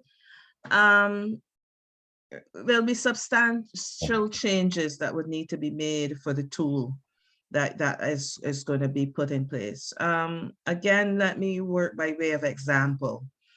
In late 2018 and throughout 2019, Public Services International, along with the ILO Caribbean, conducted a pilot study on job evaluation systems in the health sector. we were a bit prophetic in that we really didn't realize that the health sector would become so critical, even more so in 2020 and present. But we saw that a number of jobs, well, in the case of Barbados particularly, that's where the pilot was done. We saw that the whole matter of evaluating jobs was not done on a gender neutral basis, which is the general definition of a job evaluation system that fits in with determining pay equity. And we adapted a tool which was used by one of our consultants from Canada.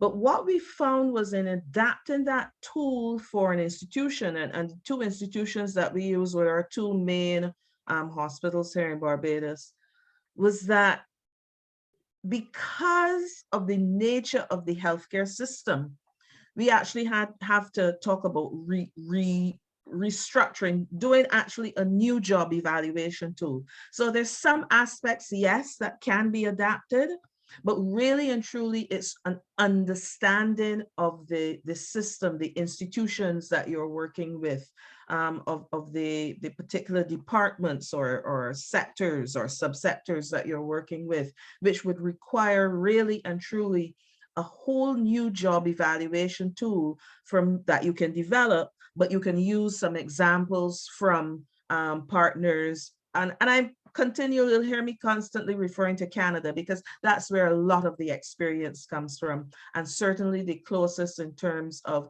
linking public sector, the public sectors in the Caribbean and Canada. So yes, it is possible to use some job evaluation tools as a guide, but it's important that in doing so, one understands the real true principles of job evaluation systems that seek to achieve pay equity. It's really asking of people, and this is one of the lessons we learned. We were asking those who were involved, the two unions, the three unions involved, and the workers as well who were representing the public institutions, to really rethink their understanding of how you value jobs and try to get them out of thinking about evaluating people, but really you're valuing, you're evaluating the job that's being done. So it's really changing people's whole perception, and it requires a lot of work on the part not only of the unions involved, because it is something that must involve the unions, but also those who are representing the management and even the HR officers, especially the HR officers who are involved in the process. And that's really another whole webinar that we can have that discussion on. Thank you so much for that, Sandra. We are a little behind time, but if you all would permit me just a couple more minutes, just to read one or two more comments, and then I would ask the panelists to wrap up and they can address any further questions that I would have read. We have a question here talking about to curb the gender-based disease requires widespread information to remove the problem of tacit information, where not only women but men cannot explain what they feel and understand about gender imbalance. In the workplace, articulation is key. One thing I've noticed is missing from the labor policies and laws is paternity leave and a progressive parental leave across the board. We have Hadasha here as a globally certified HR consultant. She said that you hit the nail on the head with the point that HR managers in the workplace plays a crucial role in attempting to bring a balance to this area of rightful and fair pay. Dr. Sharon Campbell, I'm a young author and researcher from Trinidad and Tobago. In the past, I have written an article on gender and how it affects our self-esteem. However, going forward, I'm thinking about producing women's magazines where we highlight the great work of women.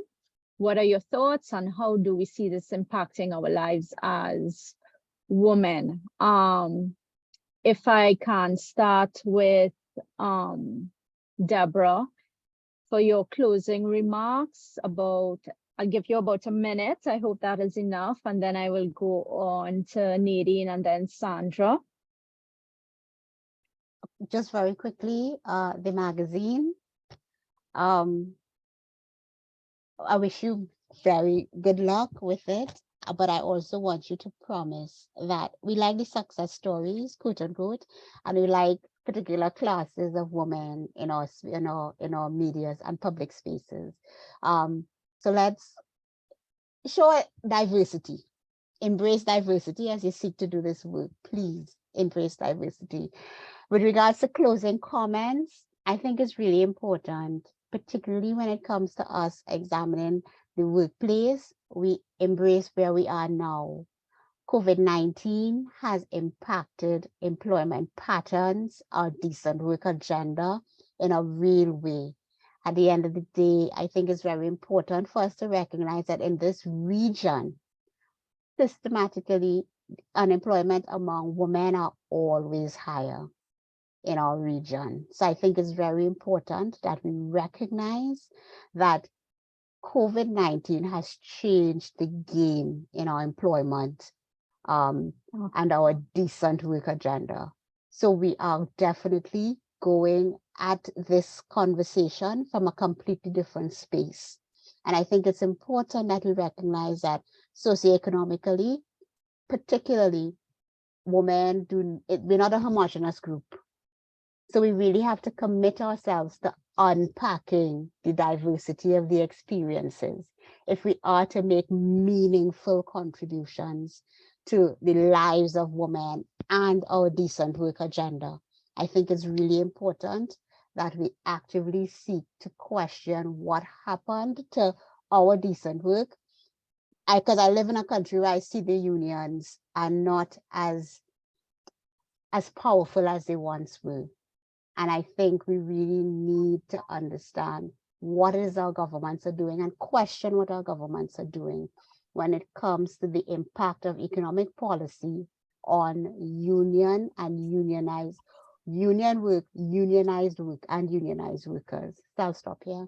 Thanks a lot. Thank you so much, Deborah. Nadine? I think there's so much that we said today that is important, so many issues we addressed that each of them, when we talked about care work, when we talk about precarious work, when we talk and the care economy, when we talked about discrimination in the workplace and how we call it or how we identify it, how we name it. When we talk about leave and updating the kinds of leave that are available, somebody was talking about parental leave and progressive leave that says when you're adopting a child, you can get access to leave as well.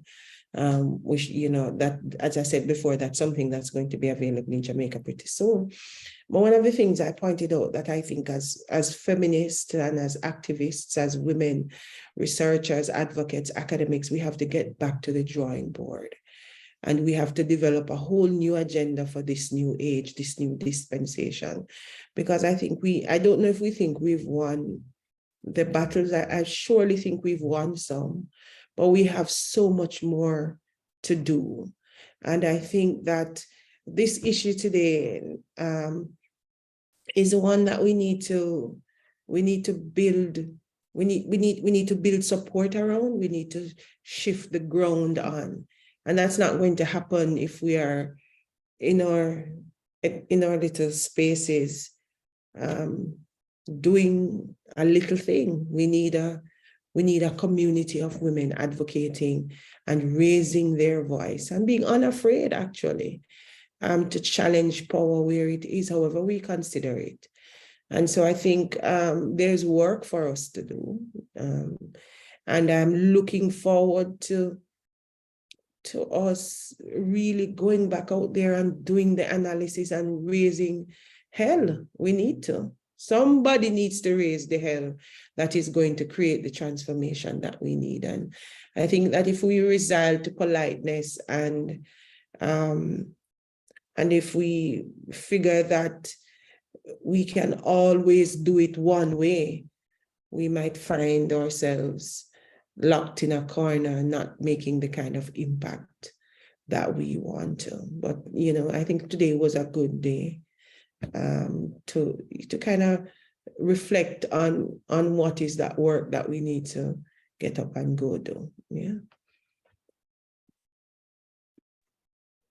Thank you so much for those closing remarks, Nadine. Sandra, I open the floor to you. Thank you. Maybe 2 or 3 points that I'd like to emphasize. In terms of achieving gender pay equity by 2030, certainly I don't see us doing it globally, far less in the Caribbean by 2030. We're struggling with all the other SDGs. Yes.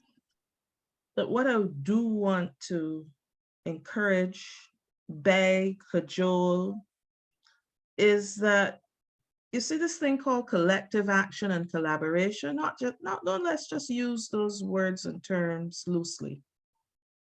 Many comments are being made about the trade union movement not being as powerful as before and so on. And yeah, I guess, but we don't have any perfect organizations. I don't see the church being as influential as it was before either.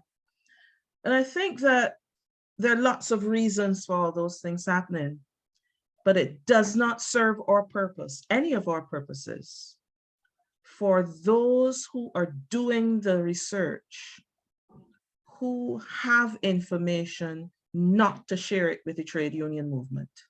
I'm sure that each and every one of us who's on this call is either a member, a relative of a member, got a friend who's a member. Y'all probably argue about issues revolving around the movement, but it is the movement that got us to where we are in terms of the kind of progress that has been made. And it's not only our national movements, it's the global movement. And it is through those national, regional, and global efforts that we've been able to create the change. Lots of trade union members are really searching for the thing to hold on to become as active as they were before, to pull their unions out of what may seem as though there's a doldrum or something. So I'm going to be begging you that those of you who are doing the research, please contact us at PSI. We represent a number of affiliates in the Caribbean, mainly public services unions. I've been able, through talking on things like this and in other spaces, to make some contacts. And some of you in IGDS have actually been inviting me and sending me stuff, and I've been able to comment. I think we have to continue this collaborative and collective action. And finally, if we want to talk about recovery, I think there are 3 things that I want to say that we need to be drilling home. There is no post-COVID. It's an era of COVID that we will constantly be in. So when the policymakers talk about post-COVID, correct them. Try to stop talking about a care economy. We don't view care only as a money-making affair. It's an obligation of the state. It's a human right. And therefore, if we're talking about building growth in our economies, it means that we must invest in care in the whole stream of our life cycle. So a lot more attention and a lot more investment has to be paid to care. And finally, for those of you, and I recognize that there are a couple of you in the room, the virtual room, who are trade union members, if you want to see positive change in the movement, join a union. Add your voice, make critiques, put all of your expertise involved, because it is only with a stronger union movement that we can really make the changes that we see that we want to make. Thank you very much.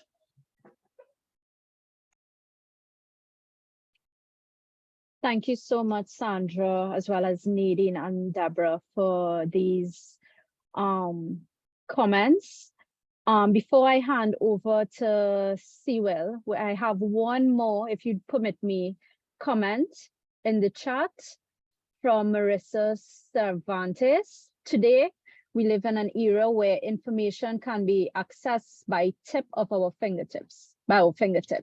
Therefore, I encourage women and youth to be active participants of change for gender equality. Culture is ever changing. I strongly believe that good governance includes responsiveness and adaptability to public opinion. Therefore, advocacy must be ever present, leadership positions must be diversified, and policies must be present to fight discrimination in the workplace. The bottom line is that we need more women at the table. Panelists and participants, before I hand over to Sewell, where they would give any wrap-up housekeeping matters, as well as there's a poll that needs to be done. I just want to add 2 pieces of work that we at ECLAC would have done that can be connected to what we are speaking about today. I can send it to Sewell and they will send it off to the participants later on. Last year, we did a piece of work speaking about, looking into gender disparities in the educational system and how that translated into decent work employment opportunities after schooling.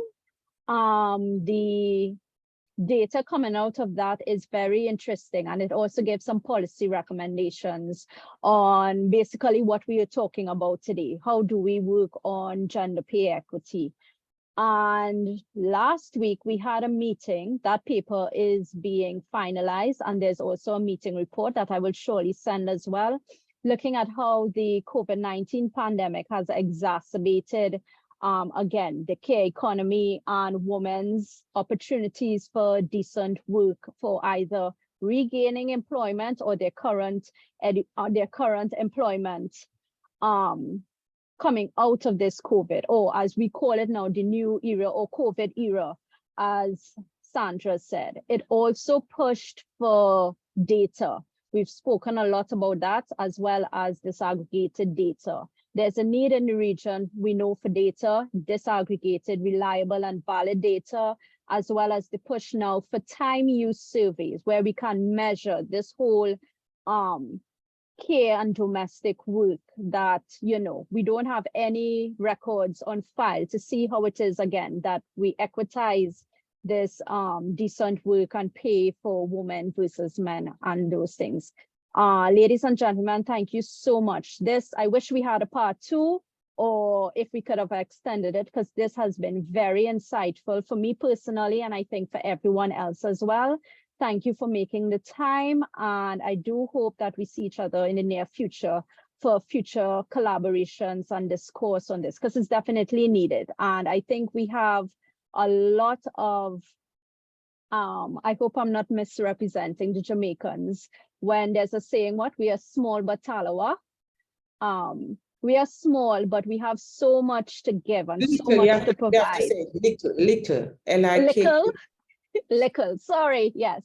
We little, but we talawa. My director, who couldn't be here today, and sent her regards, she always tells us that. So, you know, it's something that we need to continue pushing forward to. Thank you again, everyone, and I will hand over to, I believe, Delis. Thank you so much, Candice and colleagues. I think, Candice, you summarized it well when you said we need to continue this conversation, and it's definitely something we would look at doing at Sewell.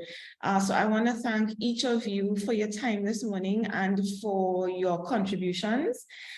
Special thanks to Deborah and Nadine, who joined this conversation at very short notice, but made very important and invaluable contributions. Sandra, we know that this is the beginning of a very important relationship between our organizations, and we definitely look forward to our continued engagement. Candice, we will be in touch as we continue this work as well. I think it's very clear from the discussions that there's much work to be done, that we can achieve more if we work together on this particular issue and many other issues around the feminist movement and space. And so we look forward to our ongoing engagement, collaboration, discussion, and action in order to ensure that we are contributing to meaningful change in the lived realities of women and girls.